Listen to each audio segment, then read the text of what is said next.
부모님들이 갖고 있는 모든 공통적 그 열망, 스스로 공부하는 아이, 또 주도적으로 공부하는 아이, 창의적인 아이를 키우기 위한 키는 AI 능력이 고도화되고 있습니다. 어떤 질문을 하든지 최고의 답을 찾아주고 있는데요. 이런 AI 고도화 시대에 우리 아이들 교육은 어떻게 해야 될까요? 교수님께서도 AI 기술 발전에 대해서 충격적으로 빠르다, 뭐 이런 느낌 가지시나요? 그럼요. 저는 제가 이 AI를 좀 따라가면서 '언제까지 잘 버틸 수 있을까?'를 매일 고민하고 있습니다. 모두 동일한 지금 고민을 하고 있고 학부모님도 같은 고민을 하실 것 같은데 그래도 이제 영재교육 쪽으로 오랜 고민을 하신 분으로서 이런 빠른 변화의 시대에 우리 아이들에게 더 중요해질 역량은 뭐라고 생각하세요? 저는 이 부분은 굉장히 명확하게 말씀드릴 수 있어요. 아이들이 스스로 생각할 수 있는 능력을 갖추는 게 필요하다고 생각을 합니다. 왜냐하면 다들 AI 써 보시면 알겠지만 너무 나 대신 생각을 잘해 줘요. 그러면 어떻게 되냐면 저는 생각을 할 필요가 없습니다. 그쵸? 어른들조차도 내가 점점 스스로 생각하기를 싫어하고 생각이 퇴화하는 거를 느끼거든요. 근데 아이들은 생각이 막 발달해야 하는 시기에 AI를 자꾸 접하다 보면 생각을 발달시킬 수가 없어요. 스스로 생각할 수 있는 아이로 키우는 게 지금 시대에 가장 중요한 일이라고 생각을 하고 굉장히 효과적인 방법 중에 하나가 질문이라고 생각을 합니다. 이제 AI가 고도화되면 아이뿐 아니라 이제 어른조차도 인지사고의 퇴화가 오기가 쉬운 위기의 시기라서 질문을 잘하는 법이 중요하겠구나라는 부분에 대해 학부모님들도 직관적으로 공감하실 텐데 사실은 키는 디테일에 있잖아요. 어떤 질문을 잘하느냐와 그냥 질문을 잘하면 된다는 전혀 다른 얘기가 될 수 있을 것 같아요. 네. 사실은 제가 인제 질문에 대한 강의나 영상 촬영이나 이런 걸 하면 전형적인 두 번째 질문이에요. 그래서 어떤 질문을 해야 되나요? 근데 저는 사실은 그 생각을 어른들이 좀 깰 필요가 있어요. 왜냐하면 질문에 가치를 부여하는 어떤 기본적인 맞습니다. 전제가 깔려 있는 맞습니다. 거야. 우리 아이가 좋은 질문을 했으면 좋겠고 "선생님 어떤 질문이 좋은 질문인 거예요? 알려주시면 우리 아이한테 좋은 질문을 하라고 할게요."라는 의미가 깔려 있단 말이죠. 맞아요. 근데 사실은 아이들은 좋은 질문을 하라고 하는 순간부터 질문을 하지 않습니다. 무슨 얘기겠어요? 내 질문이 좋은 질문이 아닐까 봐. 괜히 평가받을까 봐. 괜히 이 질문했는데 누가 비웃을까 봐. 특히 아시아권은 그래요. 그러니깐요. 그리고 아이들을 저희가 인제 많은 아이들과 인터뷰를 해 보고 이러면 질문에 대해서 부정적인 경험들이 다 있어요. 애들의 입을 막는 어떤 경험, 뭐 "이런 쓸데없는 질문을 해." 이런 경험들이 있는 거예요. 그래서 사실은 아이들이 좋은 질문을 하도록 안내를 해 주거나 이렇게 가이드를 해 주는 건 중요하지만 첫 단계부터 "좋은 질문이 뭐예요?" 라고 하는 거는 사실은 그렇게 좋은 접근은 아닌 것 같아요. 일단은 질문할 수 있는 기회, 그냥 질문을 허용하는 분위기, 문화, 가정 환경 이게 사실은 훨씬 중요하다는 생각이 듭니다. 인터뷰하기 위해서 좀 잡아 놓은 질문 중에 어리석은 질문이 될 수 있는 게 지금 바로 발견됐어요. 그러니까 그렇네요. 즉 이런 거죠. "쓸데없는 질문을 하는 애들은 어떻게 해야 되나요?"가 사실 있었거든요. 근데 그 초기에는 쓸데없는 질문이냐 아니냐 자체가 사실은 나쁜 피드백일 수 있다는 그쵸. 거네요. 그쵸? 네. 그러니까 교사 입장에서 저도 돌아보면 왜 우리가 아이들의 질문을 쓸데없는 질문과 좋은 질문으로 왜 구분하였을까를 되돌아보면 한 선생님이 여러 아이들을 그다음에 진도를 나가야 돼. 맞아요. 한때는 책에 빈 공란이 아이들이 다 안 쓰잖아요. 네. 그러면 컴플레인이 있어요. 그러니까 아. 우리 선생님은 수업을 제대로 아. 안 하는 선생님이다. 교사도 알게 모르게 그런 압박감, 교과서를 보고 그쵸. 이제 평가를 하다 보니 자꾸 질문하면은 쓸 시간이 없어. 결국 모두가 평가에 되게 네, 맞습니다. 예민하잖아요. 예. 아이들도 그렇고 선생님도 그렇고 맞습니다. 학부모님들조차도 음.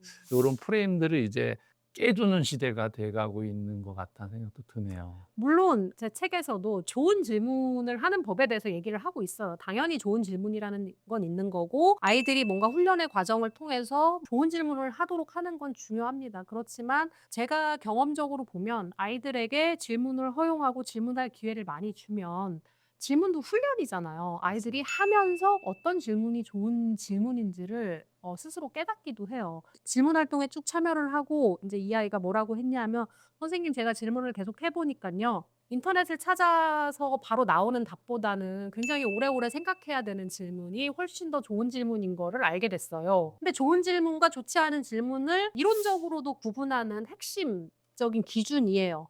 검색이나 책을 찾아서 바로 찾을 수 있는 질문이냐, 아니면 탐구나 깊은 사고나 이런 것들을 통해서 해결할 수 있는 질문이냐가 1차적으로는 두 가지의 질문을 구분하는 기준이기는 합니다. 네. 뭐 기본적인 지식과 그쵸. 이해보다는 음. 분석과 분류, 판단, 뭐 그쵸. 적용 이런 게 이제 상위 사고인 그럼요. 것처럼 네. 상위 사고를 할 수 있는 질문이 사실은 좋은 질문이 될 것이고 그거의 첫 단추는 막지 않고 막지 않고 뭐든지 할 수 있게 허용하는 그 질문을 분위기. 평가하지 않고. 그렇네요. 네. 제가 90년대에 발령받았을 때만 해도 이제 일기 쓰기와 아 네. 받아쓰기가 아. 기본 룰이었고 초등교사의 가장 큰 그쵸. 핵심 태스크였어요. 네. 일기에는 항상 그 맞춤법 틀리는 거 표시해 주고 빨간 펜. 첨삭 지도하는 게 가장 큰 업무였는데 이제 그걸 하다 보니 애들이 자유로운 글쓰기가 안 되니 아. 띄어쓰기 맞춤법 잡아주지 말자로 바뀌었거든요. 네네네. 같은 맥락의 얘기가 될 수도 있는데 초기에는 좋은데 계속 그렇게만 가면 글쓰기 역량이 향상되지 않는 것처럼 질문도 첫 스타트는 열어주지만 디테일하게 그 뒤로 또 잡아주는 또 어떤 스킬도 필요할 것 같아요. 맞아요. 뭐 책 얘기가 나와서 그러는데 이제 교수님이 따끈따끈하게 이제 최근에 출간하신 책이에요. 이 네. 책 보면은 질문 잘하는 아이가 미래를 바꾼다. 이 내용 안에 그런 디테일이 좀 있을 것 같거든요. 이 책을 조금 소개를 드리자면 AI 시대에 가장 중요한 건 아이가 생각을 개발할 수 있는 어떤 기회들을 가지는 거라고 생각하거든요. 그걸 키우기 위해서 제일 효과적인 방법이 질문이라고 생각을 합니다. 그렇기 때문에 아이의 질문을 허용하고 질문을 잘하도록 하는 게 중요하다는 의미로 이 책을 내게 됐습니다. 특이한 게 한 가지 있었는데 학부모님들 330명에게 사전에 인터뷰를 해서 질문을 다 받고 그 질문에 대한 카테고리를 묻고 답변들을 쫙 정리하셨다라고 제가 알고 있어요. 네, 맞습니다. 어떻게 수집을 하셨고 그중에 좀 인상 깊은 질문은 어떤 거였는지 요런 부분 좀 궁금합니다. 네. 어떻게 하면 학부모님들이 정말 궁금해하는 거를 저희가 답변을 드릴 수 있을까? 혹은 실제적인 가이드라인을 드릴 수 있을까 고민을 하다가 저희와 인제 출판사에서 학부모님들께 조사를 했어요. 궁금한 질문들이 뭔지를 모았고요. 그 질문들을 가지고 인제 답변으로 구성하는 형태로 책을 썼습니다. 첫 번째는 기술이 너무 빨리 바뀌고요. 네. 뉴스나 TV를 보면 매일 어떤 직업이 뭐 "불안하다. 사라진다." 너무 혼란한 시대를 저희가 살고 있습니다. 부모님들이 "우리 아이 뭐 시켜야 돼요? AI를 도대체 어떻게 쓰게 해야 돼요?" 이런 얘기도 굉장히 많이 질문하셨습니다. 그리고 질문이라는 게 공부에도 도움이 되는 건지 그걸 또 궁금해하시는 분들 많죠. 그렇죠. 일단 우리 또 공부에 도움이 돼야 되잖아요. 특히 네. 입시에 도움이 그러니깐요. 그래서 "질문이 공부에도 도움이 되나요?" 이런 얘기도 많이 하셨고요. 그다음에 또 많이 하는 질문 중에 "저희 애는 질문을 안 해요." 뭐 요런 질문들이 많았고 그런 질문들에 대해서 저희가 실제적으로 어떻게 부모님들께서 대응하실 수 있는지를 책에서 소개하고 있습니다. 어떤 부모님들이 보면은 아주 큰 도움이 될까요? 굉장히 어려운 질문이고 사실은 뭐 제 입장에서는 뭐 모든 부모님들이 보시면 도움이 되죠. '우리 아이가 좀 스스로 공부를 했으면 좋겠어요.'라고 생각하시는 분들이 보시면 좀 도움이 되지 않을까 생각을 하고요. 또 하나는 요즘 창의성 하는데 저희 아이는 창의성이 없는 것 같아요. 혹은 '창의성을 어떻게 키워야 돼요?' 이런 고민이 있으신 분들도 질문을 통해서 어떻게 아이들의 창의성이 키워질 수 있는지에 대해서 제가 잘 말씀드리고 있습니다. 대부분 부모님들이 이제 자녀에게 원하는 게 스스로 공부했으면 좋겠다. 그리고 자기 주도적으로 공부했으면 좋겠다.